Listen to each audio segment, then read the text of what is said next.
Sumainyo ang Panginoon. At sumaiyo rin. Ang mabuting balita ng Panginoon ayon kay San Mateo. Papuri sa iyo, Panginoon. Noong panahong iyon, sinabi ni Jesus sa kanyang mga alagad, "Huwag ninyong ibigay sa aso ang bagay na banal, sapagkat kayo'y babalingan at lalapain nila pagkatapos. Huwag ninyong ihagis sa baboy ang inyong mga perlas, sapagkat yuyurakan lamang nila ang mga iyon. Kaya gawin ninyo ang sa inyong kapwa ang ibig ninyong gawin nila sa inyo. Ito ang kahulugan ng kautusan ni Moises at ng turo ng mga propeta. Pumasok kayo sa makipot na pintuan, sapagkat maluwag ang pintuan at malapad ang daan patungo sa kapahamakan, at ito ang dinaraanan ng marami. Ngunit makipot ang pintuan at makitid ang daang patungo sa buhay, at kakaunti lang ang nakasusumpong niyon." Ang mabuting balita ng Panginoon. Pinupuri ka namin, Panginoong Hesukristo.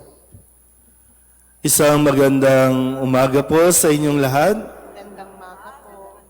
Ngayon po ay Martes sa 12 linggo sa karaniwang panahon. Kahapon, nagulat tayo sa balita na 2 minors ang involved sa barilan sa isang eskwelahan at may mga namatay na mga kapwa estudyante nila at marami pa at talagang nakakagulat, hindi lang nakakainis o nakakagigil kasi na bang klaseng mga adult mayroon ngayon.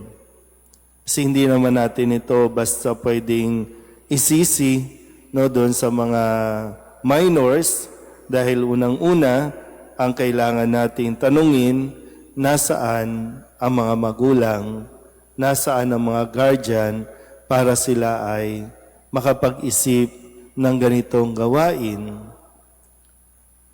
Kaya nga po mahalaga na lagi tayong nakaugat sa mga aral at turo ng ating Panginoong Hesukristo, at ang unang magtuturo niyan, mga magulang sa kanilang mga anak, dahil sila ang unang nakakasama, unang naririnig, unang nakikita.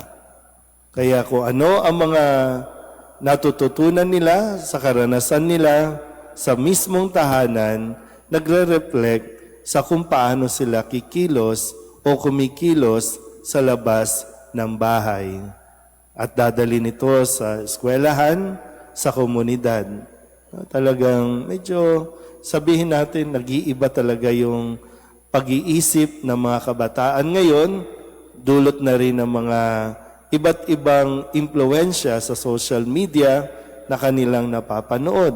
Kasi dati talaga, yung basic na dapat ibinibigay sa mga anak, yung makikipaglaro ang magulang, tuturuan paano sumagot ng po at opo ang mga bata ng magulang, kung paano magmano ang mga bata sa nakakatanda, pero nawawala na ang mga ito. Mismong po at opo, wala eh.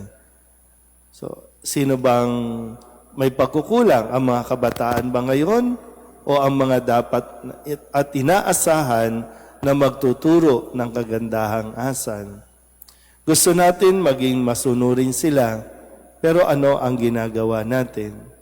Kaya maganda itong sinabi ni Kristo na pwede natin mapagnilayan.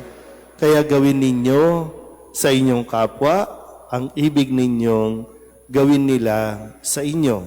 Pag sinabi ng mga kapwa, hindi lang ito yung labas sa ating tahanan. Kasi ang bawat isa sa atin ay tinuturing na kapwa, na ating kapatid, na ating kaanak, lahat ito.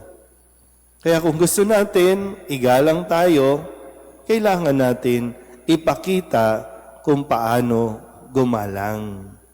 Mahirap nga lang kasi paano mo tuturuan gumalang kung kayo mismo sa loob ng tahanan, nagmumurahan, nagbubugbugan, nagsisiraan, at puro kasinungalingan ang pinaiiral, tapos magdidiman tayo na dapat igalang, dapat irespeto.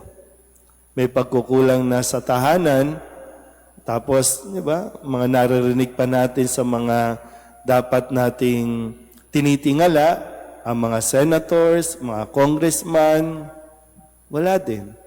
Sila rin mismo napapanood ng mga bata kung paano mag-away, kung paano magsinungaling, kung paano mag-away-away. Kaya ito ang nagiging resulta, ito ang nagiging consequences no, ng mga pagkilos natin. Sana po, no, hanggat maaga ay maliwanagan nawa tayo sa mga dapat nating gawin nang sa ganon maiwasan na ang ganitong mga trahedya, ang ganitong pananaw ng mga henerasyon. Kasi mawawala tayo sa mundong ito, pero anong klaseng values ang iniiwan natin na ipagpapatuloy naman nila sa mga susunod ding henerasyon? Amen?